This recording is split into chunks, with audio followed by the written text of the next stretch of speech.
Hello dear student, welcome back to our YouTube channel study do max. आज है 27 सितंबर और आज हम आपके लिए डेली करंट अफेयर सीरीज़ का पार्ट 13 लेकर आए हैं, जिसमें आज के टॉप करंट अफेयर को इंक्लूड किया गया है जो आपके एग्ज़ाम प्रिपरेशन को आसान बनाने में हेल्पफुल होंगे। तो चलिए शुरुआत करते हैं पहले क्वेश्चन से। विश्व पर्यटन दिवस सितंबर महीने में कब मनाया जाता है? तो इसका जो राइट आंसर होगा ऑप्शन ए 27 सितंबर। 27 सितंबर को प्रतिवर्ष विश्व पर्यटन दिवस के तौर पर मनाया जाता है और एग्ज़ाम में बार बार पूछे जाने वाले क्वेश्चनों में से यह एक फेवरेट क्वेश्चन है। विश्व पर्यटन दिवस 27 सितंबर को मनाया जाता है। इस दिवस की शुरुआत जो है 1980 में संयुक्त राष्ट्र विश्व पर्यटन संगठन के द्वारा की गई थी। इसकी शुरुआत कब की गई थी? 1980 में की गई थी। अब बात हो रही है यूएनओ की। यूएनओ मतलब यूनाइटेड नेशंस ऑर्गेनाइजेशन। ये यूएनओ की स्थापना जो हुई थी 1945 में हुई थी। इसका जो हेडक्वार्टर है न्यूयॉर्क शहर में मैनहट्टन द्वीप पर बना हुआ है और इसकी वर्तमान सदस्य संख्या है 193। चलिए नेक्स्ट क्वेश्चन। जॉर्जिया मेलोनी किस देश की पहली महिला प्रधानमंत्री होंगी? तो इसका जो राइट आंसर होगा option C Italy. Georgia Meloni जो है अभी हाल ही में इटली की पहली महिला प्रधानमंत्री होने का इन्होंने अभी दावा ठोका है। तो दक्षिणपंथी नेता हैं ये जॉर्जिया मेलोनी। इन्होंने हाल ही में इटली के प्रधानमंत्री चुनाव में जीत का दावा किया है। अब बात हो रही है इटली की, तो इटली की जो राजधानी है रोम है और यहाँ के जो पीएम हैं, यहाँ के जो राष्ट्रपति हैं सेर्गो माटरेला हैं। कौन है? सेर्गो माटरेला यहाँ के राष्ट्रपति हैं। चलिए नेक्स्ट क्वेश्चन। हाल ही में किसने अपनी नई पार्टी डेमोक्रेटिक आज़ाद पार्टी का ऐलान कर दिया है? तो इसका जो राइट आंसर होगा ऑप्शन बी गुलाम नबी आज़ाद। गुलाम नबी आज़ाद ने हाल ही में कल ही के दिन डेमोक्रेटिक आज़ाद पार्टी का ऐलान कर दिया है, नई पार्टी बनाने का ऐलान कर दिया है।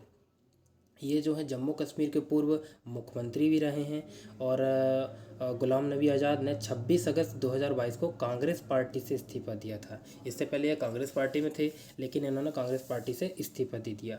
अब बात करें भारतीय राष्ट्रीय कांग्रेस की, तो इसकी जो स्थापना हुई थी 1885 में हुई थी और ए ओ ह्यूम इसके कौन थे? संस्थापक थे। ये एक अंग्रेज थे, ए ओ ह्यूम ये संस्थापक थे।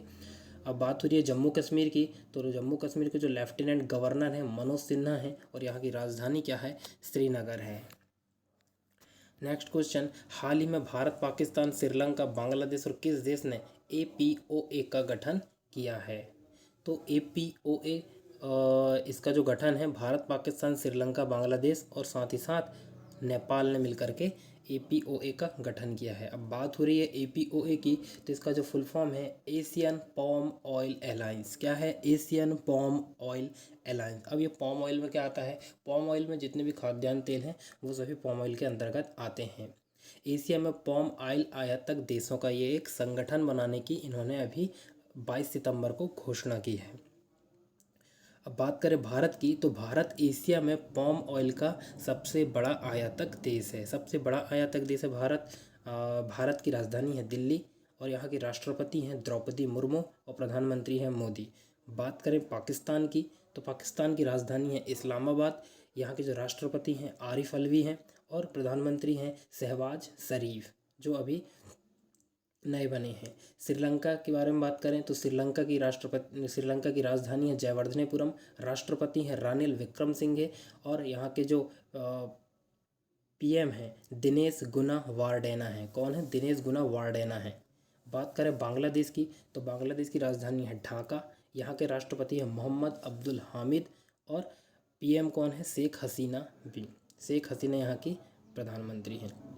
बात करें नेपाल की, तो नेपाल की जो राजधानी है वो है काठमांडू और यहाँ के जो राष्ट्रपति हैं शेर बहादुर डूबा हैं और पीएम जो है विद्या देवी भंडारी हैं। चलिए नेक्स्ट क्वेश्चन। हाल ही में केंद्रीय मंत्री जितेंद्र सिंह ने कहाँ गोलमेज सम्मेलन को संबोधित किया है? तो इसका जो राइट आंसर होगा अमेरिका। अमेरिका में केंद्रीय मंत्री जितेंद्र सिंह ने गोलमेज सम्मेलन को संबोधित किया है। बात हो रही है अमेरिका की, तो अमेरिका की राजधानी है वाशिंगटन और वहाँ के जो प्रेसिडेंट हैं जो बाइडन हैं। Next question. हाल ही में किस देश की लैब में पहली बार आर्कटिक भेड़ियों की क्लोनिंग करके नया भेड़िया तैयार किया गया है? तो इसका जो राइट आंसर होगा ऑप्शन बी चाइना। तो चाइना ने हाल ही में पहली बार आर्कटिक भेड़ियों की क्लोनिंग करके एक नया भेड़िया तैयार किया है। चूँकि जो आर्कटिक भेड़िए हैं ये लगभग विलुप्त प्रजातियों में शामिल हो गए थे और इनके जो जीन की क्लोनिंग करके नया भेड़िया तैयार किया गया है और ये चीन की बहुत बड़ी उपलब्धि मानी जा रही है। नेक्स्ट क्वेश्चन, हाल ही में किस देश ने गेहूं, राई, जौ, मक्का, बाजरा समेत 19 नए अनाज निर्यात पर प्रतिबंध लगा दिया है? तो इसका जो राइट आंसर होगा ऑप्शन सी, बेलारूस। बेलारूस ने हाल ही में कुछ खाद्यान्न फसलों समेत 19 अनाज फसलों पर प्रतिबंध लगा दिया है कुछ निजी कारणों के चलते। बात हो रही है बेलारूस की, तो बेलारूस की जो राजधानी है मिन्स्क है। क्या है? मिन्स्क। और यहाँ के जो राष्ट्रपति हैं अलेक्जेंडर लुकाशेंको हैं। कौन है? अलेक्जेंडर लुकाशेंको हैं। और उन्होंने यह जो प्रतिबंध है 6 महीने के लिए लगाया है। ये एक प्रकार का अस्थायी प्रतिबंध है। चलिए नेक्स्ट क्वेश्चन, एक सर्वे रिपोर्ट के अनुसार उत्तर प्रदेश राज्य में सबसे अधिक प्रदूषित नदियों की सूची में सबसे ऊपर नाम किस नदी का है? तो हाल ही में यह रिपोर्ट आई है जिसके अनुसार हिंडन नदी जो है उत्तर प्रदेश राज्य में सबसे अधिक प्रदूषित नदियों में से पहले नंबर पर आती है। और ये जो है सहारनपुर, मेरठ, बागपत, गाजियाबाद, नोएडा में होती हुई ये नदी हिंडन नदी जाती है। और यहाँ पर इसका जो प्रदूषण का जो लेवल है उसको ई लेवल दिया गया है। कौन सा लेवल मिला है? ई लेवल दिया गया है, जो कि बहुत प्रदूषण को दर्शाता है।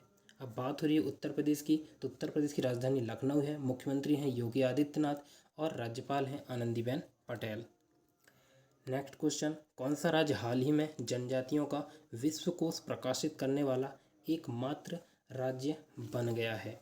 तो इसका जो राइट आंसर होगा ऑप्शन बी, उड़ीसा। तो हाल ही में मुख्यमंत्री नवीन पटनायक ने अनुसूचित जाति अनुसूचित जनजाति अनुसंधान और प्रशिक्षण संस्थान के द्वारा प्रकाशित उड़ीसा में जनजातियों का विश्वकोश के 5 संपादित संस्करणों का विमोचन किया है। और यह ऐसा करने वाला पहला राज्य बन गया है। कौन? उड़ीसा, जिन्होंने जनजातियों का विश्वकोश प्रकाशित किया है जिसमें उन जनजातियों के बारे में डीपली बताया गया है।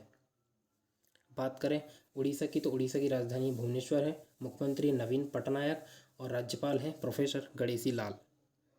चलिए next question, Bharat Chhattisgarh international challenge badminton tournament में किसने महिला और पुरुष एकल खिताब जीता है? तो इसका जो राइट आंसर होगा ऑप्शन डी, तस्नीम मीर और प्रतिभाशाली प्रियांशु राजावत ने इंटरनेशनल चैलेंज बैडमिंटन टूर्नामेंट में क्रमशः महिला और पुरुष एकल का खिताब जीता है। तो चलिए दोस्तों, इसी के साथ ही आज का हमारा लेक्चर एंड होता है।